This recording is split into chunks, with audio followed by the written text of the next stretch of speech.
की बात करते हैं। हमारे साथ हेवल्स की मैनेजमेंट है। तीसरी तिमाही में हेवल्स के नंबर्स कमज़ोर रहे हैं। एक बार स्टॉक लेकर आइए ज़रा, लेकिन मुनाफे में करीब 3% की कमी आई है और साथ ही मार्जिन भी करीब करीब 1% घटा है। हालांकि रेवेन्यू में करीब करीब 11% की ग्रोथ दर्ज हुई है। थोड़े से नंबर दिखाते हैं आपको। अब हमारे साथ बात करने के लिए कंपनी के मैनेजिंग डायरेक्टर और चेयरमैन अनिल राय गुप्ता जुड़े हैं। Anil ji, good morning. थोड़ा सा लॉयड में वीकनेस रही, जिसके चलते आपकी तीसरी तिमाही के मार्जिन पर दबाव दिखा है, तो थोड़ा इसके बारे में बताइए और ओवरऑल आपका व्यू कैसा है आगे को लेकर। जहाँ तक ओवरऑल थर्ड क्वार्टर का सवाल है, एक हेल्दी ग्रोथ 11% की रही है।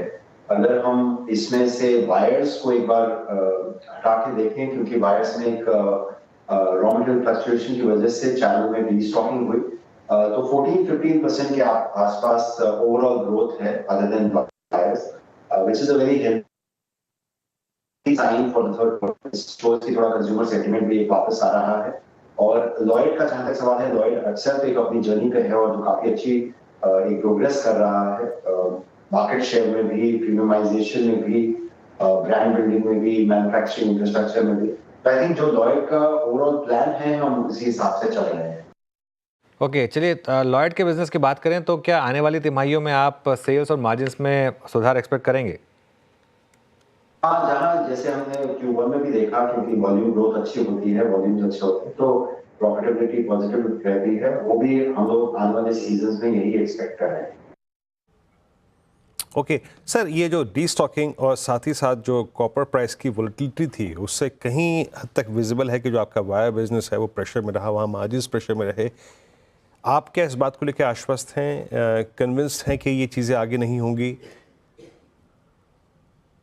हाँ बिल्कुल, क्योंकि ये जितना फ्लक्चुएशंस रहती हैं और रीस्टॉकिंग होती है, टेम्परेरी फिनोमेना है, और कभी कभी ओवर स्टॉकिंग होती है, कभी कभी रीस्टॉकिंग होती है। तो जनरली आने वाले इमीडिएटली नेक्स्ट क्वार्टर्स में एवरेज आउट हो जाता है, तो इसीलिए we should see volume growth coming back.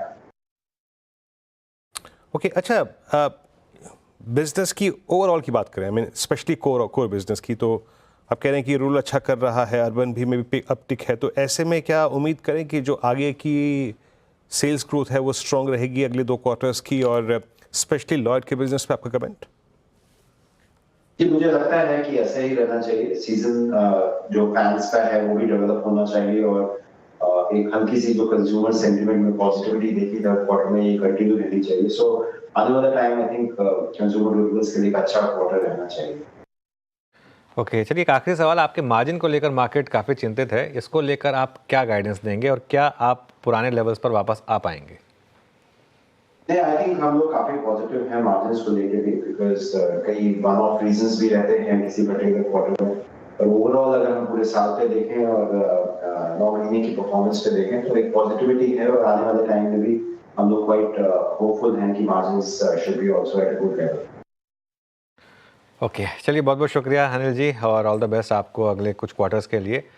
एक बार हेवल्स की ही बात करते हैं। एक बार जरा इसका चार्ट लेकर आइए, देखिए। और आज सुबह सुबह शॉर्ट कवरिंग हुई, उसमें जो मैं कह भी रहा था कि आज आप इसमें एक्सपेक्ट करिए कि शॉर्ट कवरिंग होगी। उसके बाद हायर लेवल से स्टॉक नीचे आया और वहाँ से फिर ये स्टॉक अब घुमा। एक बार जरा इसका मुझे इंटरडे दिखा दीजिए फुल प्लेट पर, और वहाँ से अब आप इसमें वापस एक रिकवरी देख रहे हैं। अब इसमें देखना होगा कि मैनेजमेंट कॉल पे क्या बोलता है और क्या डे हाई निकलता है या नहीं निकलता है। लेकिन एक चीज़ क्लियर थी कि ये नंबर्स प्राइस में थे और इसके लिए इन नंबर्स पर शॉर्ट शायद नहीं बनता है। चलिए